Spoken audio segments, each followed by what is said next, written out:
Bonjour à tous et bienvenue sur Chronicles.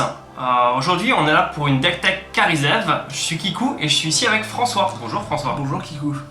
Alors François, du coup, est-ce que tu peux nous parler un petit peu de toi pour commencer?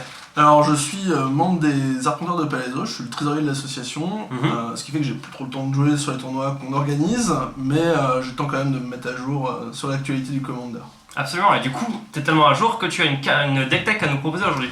C'est ça, aujourd'hui on va parler de Karizev, qui est le futur grand général mono rouge, j'espère, qui va parfaire le plus possible, le successeur de Zurgo, donc c'est Ban. Super. Est-ce qu'on dit quelques mots du coup peut-être sur les apps avant d'enchaîner? Bah, on peut en parler un petit peu, ouais. C'est une association qui est créée depuis maintenant 4-5 ans, qui organise des tournois de Commander une fois par mois dans la région parisienne, à Palaiso exactement, le nom les Arpenteurs de Palaiso. C'est à 20 minutes de Paris en RER. Voilà, tous les mois on a 80 joueurs, 90, puis des fois des petits événements un peu plus, 180 quasiment la dernière fois. Voilà. Alors du coup justement peut-être prendre le temps d'en parler vite fait, mais ça fait plusieurs fois qu'on fait des coverages avec vous et qu'on vient à vos tournois, et c'est vrai que globalement les apps en final ont une plutôt super répute en Ile-de-France et même au-delà, vu qu'il y a de plus en plus de joueurs et qu'on l'air au final assez satisfait à chaque fois qu'ils viennent. Ouais, les joueurs sont très contents, ils nous le font savoir, on a toujours quelques-uns qui râlent un petit peu, mais c'est très marginal maintenant, alors qu'avant c'était peut-être un peu plus courant. Donc on est très content de la réputation qu'on a maintenant, et on attire vraiment de plus en plus de gens. Maintenant on a des gens très réguliers qui viennent de Belgique jouer sur les tournois, on espère avoir de plus en plus de monde du sud de la France, parce que c'est vrai que pour eux ça fait un peu loin, mais c'est clair. on en voit un peu plus maintenant, des Lyonnais, voilà, des Bretons qui viennent aussi, bon ils viennent pas du sud, mais ça fait plaisir. Absolument, ça fait plaisir, et puis c'est vrai que vous avez un peu cette culture d'essayer de vous améliorer à chaque fois et de constamment prendre les feedbacks pour faire un tournoi de mieux en mieux, et j'ai l'impression que ça paye. Bah ouais, ça paye, même si c'est fatigant pour nous, mais c'est vrai que ça marche, on est assez fiers de ce qu'on a fait l'année dernière notamment, parce que c'est là où ça a vraiment démarré à fond, quoi, et on espère que ça va continuer comme ça longtemps. Eh ben carrément, espérons. Alors, Karizev et son ami Ragavan, est-ce que tu peux nous parler du coup un petit peu du général? Alors, on va commencer par lire la carte peut-être. Super. Alors Karizev, c'est une créature qui est 1-3 pour 2 mana, dont un rouge. Elle a l'initiative et la menace. C'est un humain, c'est aussi un pirate, donc c'est un peu le point style du général. C'est clair. Il peut venir avec son chapeau, sa jambe de bois et son bandeau sur l'œil si on a envie de venir en cosplay. Mais ce qui est surtout important, c'est ses capacités. Parce qu'une 1-3 pour 2 en mono rouge, ça n'a pas l'air très sexy comme ça. En fait, elle a une première capacité qui est extrêmement importante, c'est celle de créer un jeton 2-1 quand elle attaque. En fait, quand elle attaque, elle va créer le jeton Ragavan, le petit singe, qui est légendaire aussi, mais qui restera de toute façon que pour le combat, qui va être engagé, attaquant. Il est 2-1, donc ce qui fait que ça monte sa force à 3 en fait en attaque, ce qui fait que c'est plutôt bien curvé, quoi. Absolument. Et deuxième capacité, c'est la menace, celle qui est vraiment presque essentielle dans ma stratégie actuellement, et sur laquelle on peut baser beaucoup de choses. Je parlerai des différentes versions possibles du deck à un moment dans la vidéo, mais la menace fait partie intégrante du général, en fait. Ça fait qu'elle va mettre des points là où Zurgo n'aurait pas pu les mettre avant. Et puis dernière petite capacité, elle a aussi l'initiative, ce qui peut perturber certains adversaires parfois, et qui dans certaines stratégies va avoir son importance, mais dans la mienne ça a peu d'impact. Et c'est là où c'est assez intéressant par rapport à Zurgo justement. Zurgo était très apprécié pour sa capacité d'arriver tour 1 et du coup à mettre souvent 6 points de dégâts avant d'être enfin bloqué au sol, donc à permettre de faire commencer l'adversaire un peu à 14. Et c'est là où c'est assez intéressant, c'est que Karizev n'a pas cette capacité à arriver dès le tour 1, mais au final avec la menace, elle a cette capacité à passer très souvent. C'est ça, et le fait que le jeton en fait revienne à chaque tour, c'est une 2-1, donc c'est facile à bloquer, n'importe quoi avec un de force peut le tuer, mais en fait c'est pas intéressant pour l'adversaire de tuer ce singe. Lui ce qu'il veut c'est de bloquer sans que sa créature meure, et donc il va falloir au moins une créature à 3 d'endurance pour commencer à bloquer efficacement Karizev. Du coup c'est extrêmement dur de faire ça avant le tour 4 pour la plupart des decks, et son Altos c'est encore plus fort.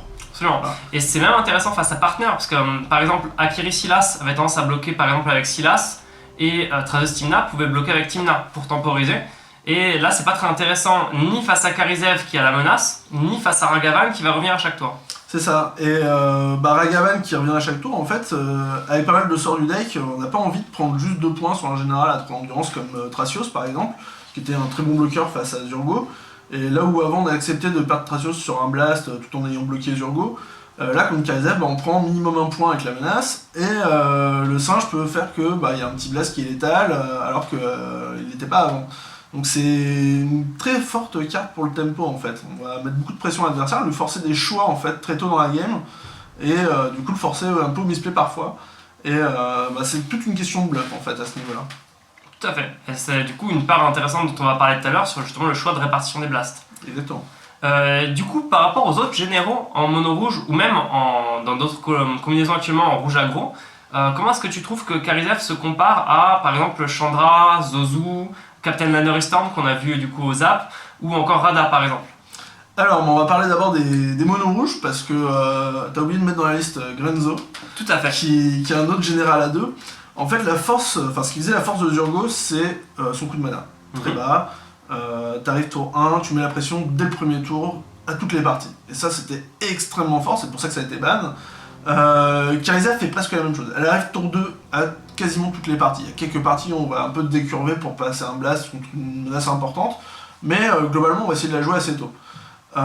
Mais c'est pas essentiel dans cette stratégie qu'on va appliquer. Là où pour Zurgo, c'était vraiment essentiel de le mettre le plus tôt possible, parce qu'après une 2-2 qui peut pas bloquer, c'est vraiment mauvais. Donc Karizev a la bonne curve, elle est assez basse. De toute façon, il n'y a pas d'autres généraux à 1 jouables, puisque Norin ne peut pas mettre de points. Ça, voilà, à part s'il y a pour Foros sur table, ça ne marche pas. Du coup, Karizev se dispute la place des drops à 2 avec Krenko. Les deux n'ont pas la célérité. Les deux Grenzo. Avec Grenzo, excuse-moi. Les deux n'ont pas la célérité. Grenzo a 2 de force, il a un petit effet sympa de pouvoir jouer les cartes du dessus du deck de l'adversaire, puisque, je le rappelle, en 1 contre 1, quand on utilise la capacité de Grenzo d'inciter une créature adverse, en fait elle va vous attaquer puisqu'il n'y a pas d'autres joueurs à attaquer, donc elle va vous attaquer quand même. Du coup c'est quand même 2 généraux, et moi j'ai choisi celui avec la force la plus haute, parce que c'est ce qui est le mieux pour aggro en fait au final, et puis la petite capa d'évasion c'est toujours sympa. Après les drops à 3, déjà on peut éliminer tous ceux qui n'ont pas la célérité. Si vous voulez jouer aggro, être à 3 mana, pas avoir la célérité et avoir des stats qui sont en dessous de celles de toutes les autres couleurs, parce qu'à 3 mana vous allez avoir Ryan, vous allez avoir Timna qui a Flink, vous allez avoir Talia, vous allez avoir plein de choses comme ça. Anafenza en absent qui peut être joué parfois dans certains decks. Avec le saut de commandeur maintenant c'est extrêmement difficile pour certains decks de s'en sortir face à certains match-up un peu contrôle. Et même globalement le drop 3 en finale est assez violent avec des cartes comme Trône Nemesis, Chevalier du Reliquaire. Mais ça, en dehors des généraux, il y a aussi beaucoup de bonnes cartes. Et on se retrouve avec une carte qui est en dessous. Quasiment tout le temps. Donc, Captain Nanory Storm par exemple, qui a la célérité, donc ça c'est un bon point pour elle. Elle arrive avec 2 de force en attaque au tour 3. Si on a le toss, tant mieux, ça va peut-être mettre des points, mais après, va falloir craquer directement nos jetons trésors pour essayer de faire un petit blast en plus ou un petit boost dessus pour essayer de mettre des points. On a bien vu au Zap, contre contrôle, c'est trop lent. Bien sûr. Voilà, coup de Marchesa, ça éclate un deck mono rouge qui était avant un de ses pires match-ups. Du coup, on se retrouve avec des cas un peu particuliers. Après, Zouzou et Chandra, c'est 2 autres généraux, mais qui eux ne sont pas dans une optique aggro. C'est une optique prison pour Zouzou, prison burn, et pour Chandra, c'est une optique qui est plus, un peu plus late que les autres mono-red, donc c'est pas vraiment aggro, c'est plus un mid-range chez mono-red. Ok. Et un truc qui est intéressant en se comparant à ces généraux-là, c'est aussi le coup de mana. Parce qu'au final, Karizev, tu la poses à 2, tu peux assez souvent espérer atteindre 4 mana dans une partie. Alors déjà 5 c'est un peu plus loin, et donc je rejoue 2 fois en général à 3, c'est un peu plus loin dans la partie, il y a encore moins d'impact, c'est pas sûr d'y arriver à chaque fois. Et parfois, sur malentendu, je peux même arriver à 6 mana et du coup rejouer 2 fois Karizev et faire du CA en mono rouge.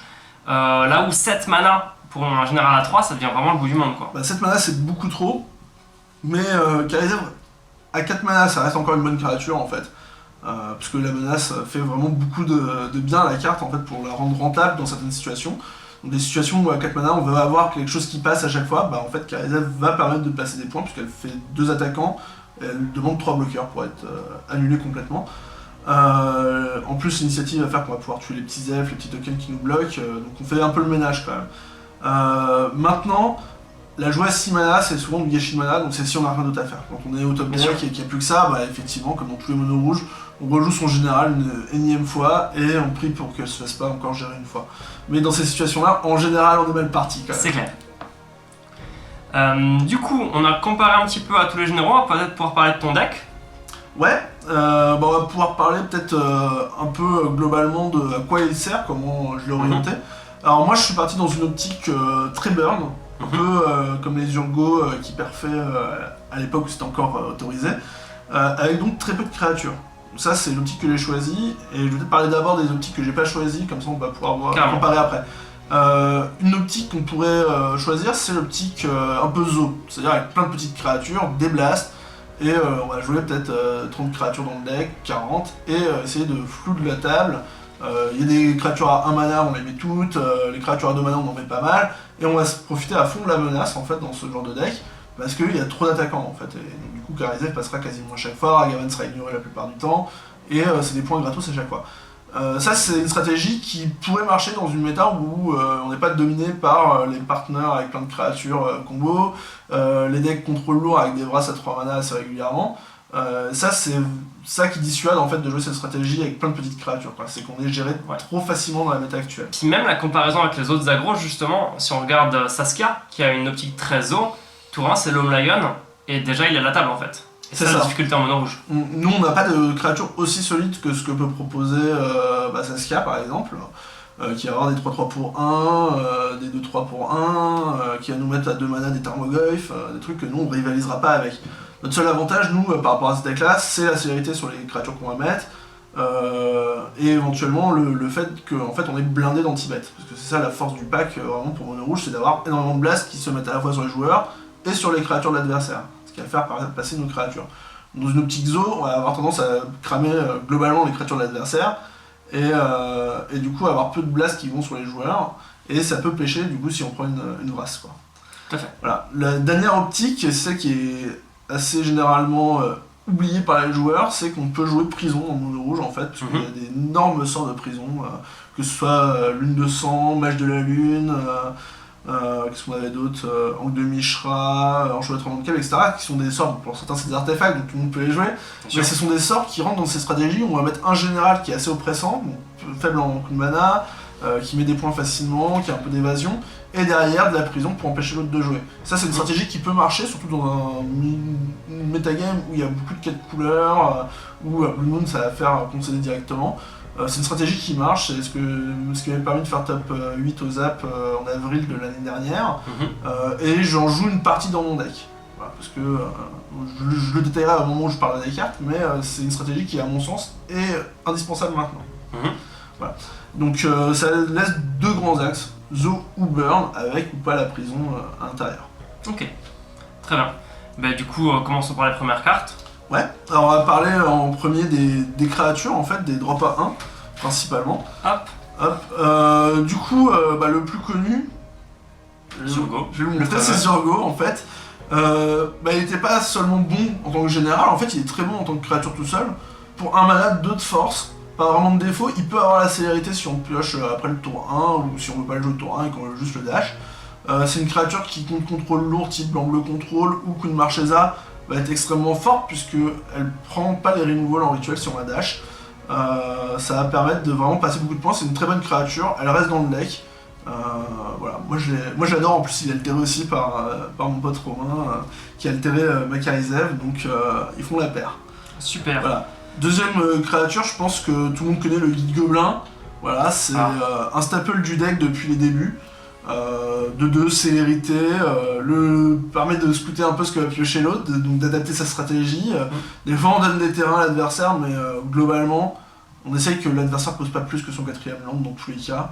Et souvent les gens commencent avec 3 landes en main de départ, donc c'est pas forcément des avantages. Tout à fait.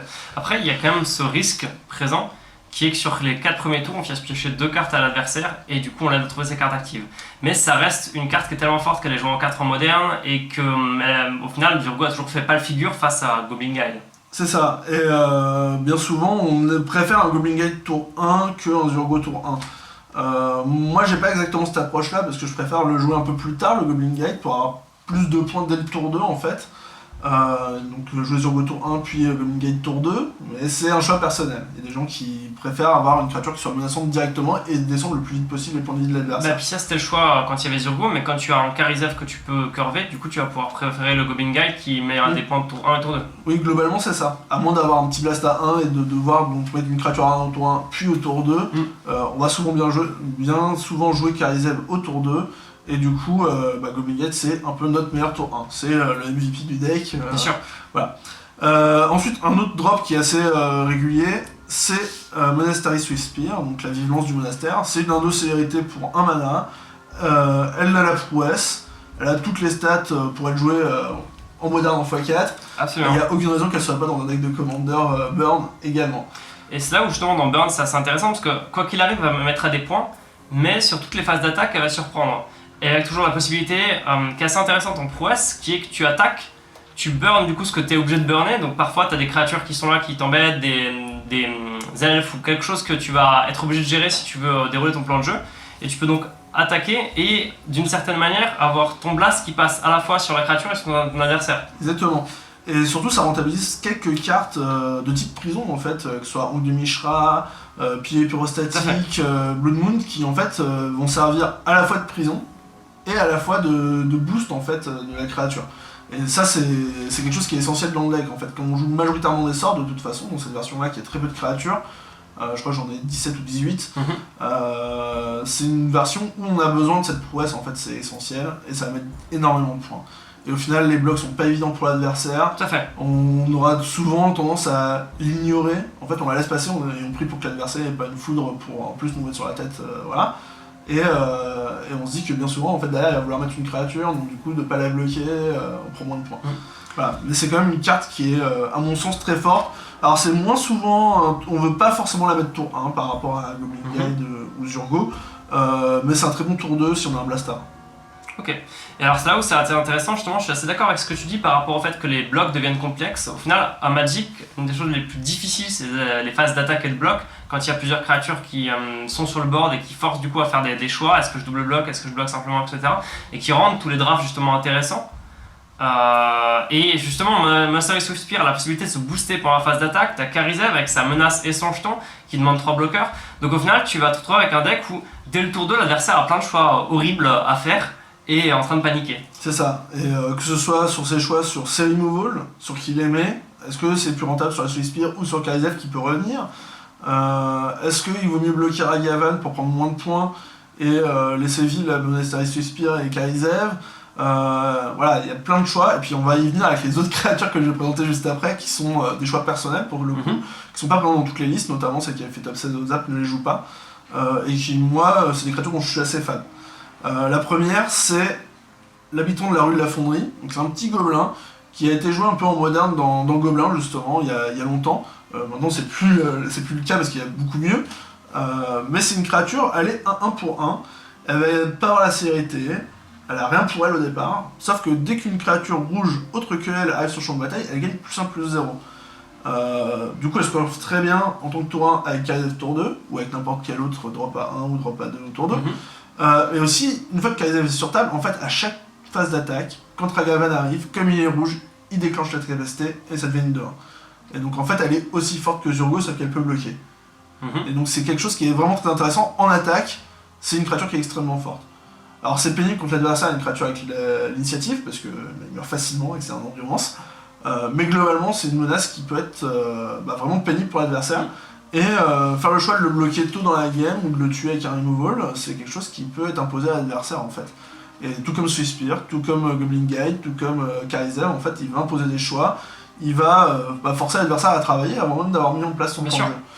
Et c'est là où c'est assez intéressant, c'est qu'au final, tu la joues tour 1, tour 2, probablement tu vas jouer Karizev, elle va attaquer à 2, donc elle est aussi efficace qu'un Zurgo, et tour 3, entre Ragavan et une éventuelle créature supplémentaire, elle peut déjà attaquer à 3, donc au final, elle est très loin d'avoir des mauvaises stats, elle va même se retrouver à coller des foudres. C'est bien souvent, je dirais que c'est plus souvent une 2-1 qu'une 3-1, parce que Karizev a tendance à prendre toutes les foudres et les autres centimètres, mais c'est une créature qui m'a jamais déçu en fait, et à l'époque où j'avais fait top 8 au Zap, je la jouais dans Zurgo. Mais je joue beaucoup de créatures à l'époque, donc c'est vraiment une créature de zoo, elle, et pas une créature de burn. Mais Karizev, créant un jeton à chaque tour, en fait qu'elle reste jouable en tour Tout à fait, Pour moi, ça, je c'est pense. un des meilleurs tours 1 qu'on peut avoir, en plus des 3 premiers dont on a parlé. Ok.